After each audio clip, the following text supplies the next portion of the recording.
Assalamualaikum warahmatullahi wabarakatuh. Shalom, Om Swastiastu, Namo Buddhaya, salam kebajikan.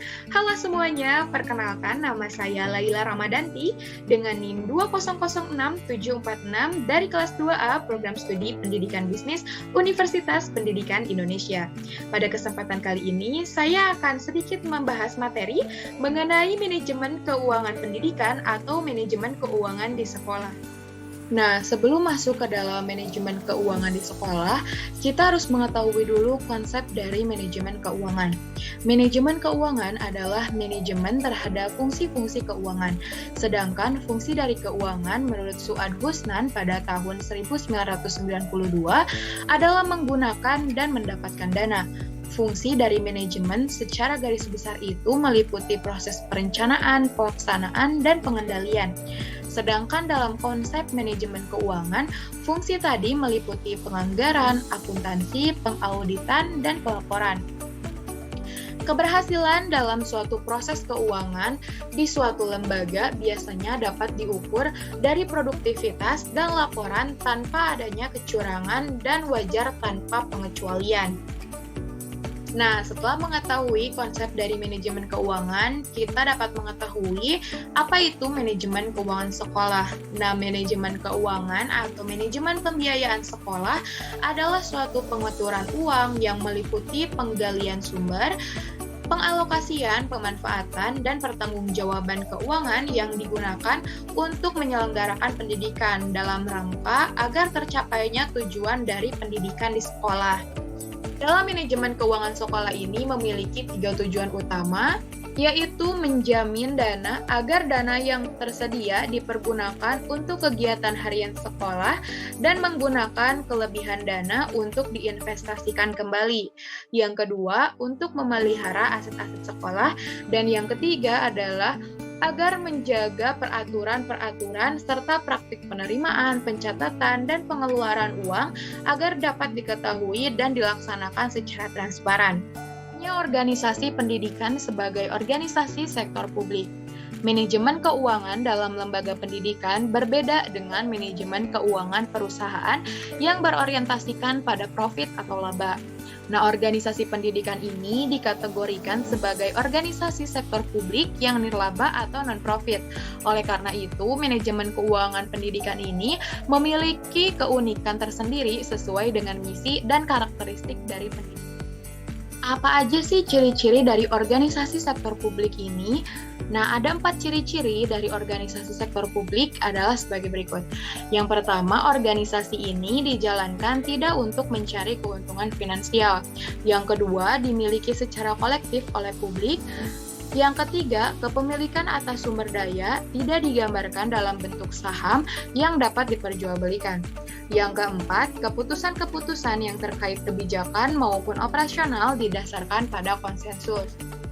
Selanjutnya, kerangka kerja manajemen keuangan. Nah, dalam kerangka kerja manajemen keuangan di sekolah mencakup pengertian sebagai berikut. Ada pembukuan yang cerdas dan akurat, pertanggungjawaban yang luas, pertukaran pengeluaran, membelanjakan uang, kebijakan uang, dan alokasi yang tepat. Selanjutnya ada proses akuntansi atau pembukuan. Nah, kepala sekolah hendaknya harus benar-benar memahami dan dapat menjelaskan fungsi dan tujuan dari manfaat pembukuan kepada staf keuangan. Hal-hal yang berkaitan dengan ini adalah sebagai berikut. Yang pertama ada buku pos atau factbook. Nah, dalam buku ini isinya memuat informasi beberapa dan yang masih tersisa untuk setiap pos anggaran. Buku pos mencatat peristiwa-peristiwa pembelanjaan uang harian. Yang kedua, ada faktur. Nah, faktur ini dapat berupa buku atau lembaran lepas yang dapat diarsipkan. Yang ketiga, ada buku kas. Nah, buku kas ini mencatat rincian tentang penerimaan dan pengeluaran uang, serta sisa saldo secara harian dan pada hari yang sama, misalkan pembelian kapur tulis. Yang keempat, ada lembar cek. Nah, lembar cek merupakan alat bukti bahwa pembayaran yang dilakukan adalah sah. Yang kelima, ada jurnal. Nah, jurnal ini mencakup seluruh transaksi keuangan yang setiap hari dicatat. Yang keenam, ada buku besar. Buku besar ini mencatat kapan terjadinya transaksi pembelian, keluar masuknya uang pada saat itu, dan ada neraca saldonya. Yang ketujuh, ada buku kas pembayaran uang sekolah. Nah, buku kas pembayaran uang sekolah ini berisi catatan tentang pembayaran uang sekolah siswa menurut berbagai tanggal pembayaran, jumlah, dan sisa tunggakan atau kelebihan pembayaran yang sebelumnya. Yang kedelapan, ada buku kas piutang. Nah, buku ini berisi daftar atau catatan orang yang berutang kepada sekolah menurut jumlah uang yang berutang, tanggal pelunasan, dan sisa utang yang belum dilunasi. Yang terakhir ada neraca percobaan.